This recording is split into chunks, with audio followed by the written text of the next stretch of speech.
ఈ రోజుల్లో ఒక తల్లిదండ్రి 10 మంది పిల్లలను కనైనా పెంచగలుగుతున్నారు, కానీ ఆ 10 మంది పిల్లలు తల్లిదండ్రులను పెంచలేని స్థితిలో ఉన్నారు. వాళ్ళను అనాథలను చేస్తున్నారు.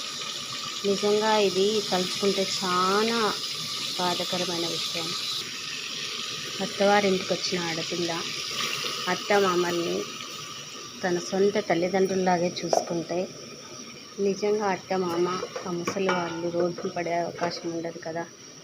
మన పుట్టినింటిని ఎట్లా చూసుకుంటాము, అదేవిధంగా అత్త మామని చూసుకుంటే ఆ ముసలి వాళ్ళు రోడ్డున పడే అవకాశం ఉండదు.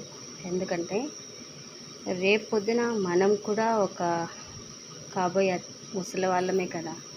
అది ప్రతి ఒక్క అమ్మాయి ఆలోచించుకొని, ప్రతి ఒక్క కొడుకు ఆలోచించుకుంటే ఏ తల్లికి రోడ్డున పడే అవకాశము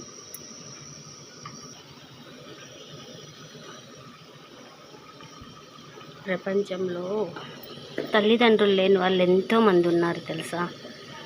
అలాంటప్పుడు మనకున్న తల్లిదండ్రులను వాళ్ళు ఎంతో కష్టపడి పెంచింటారు.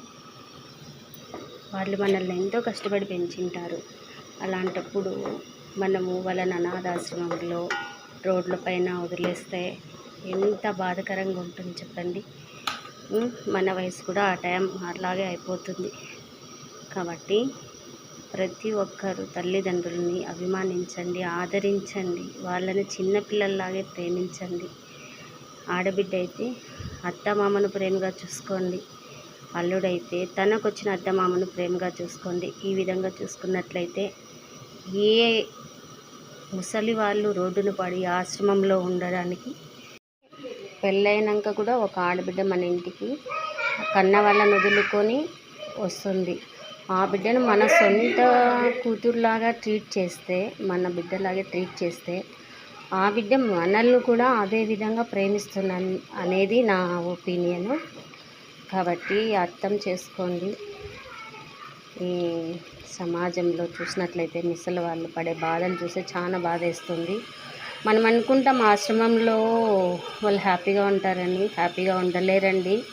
ఎందుకంటే కొన్ని రోజుల క్రితము మా అమ్మ వాళ్ళ అక్క అక్కడ ఉండింది. తన పరిస్థితి ఏ విధంగా ఉందో నేను చూసినాను. అక్కడ దయానిధంగా ఎంత వాళ్ళకు చూసేవాళ్ళు ఉండరు తెలుసా.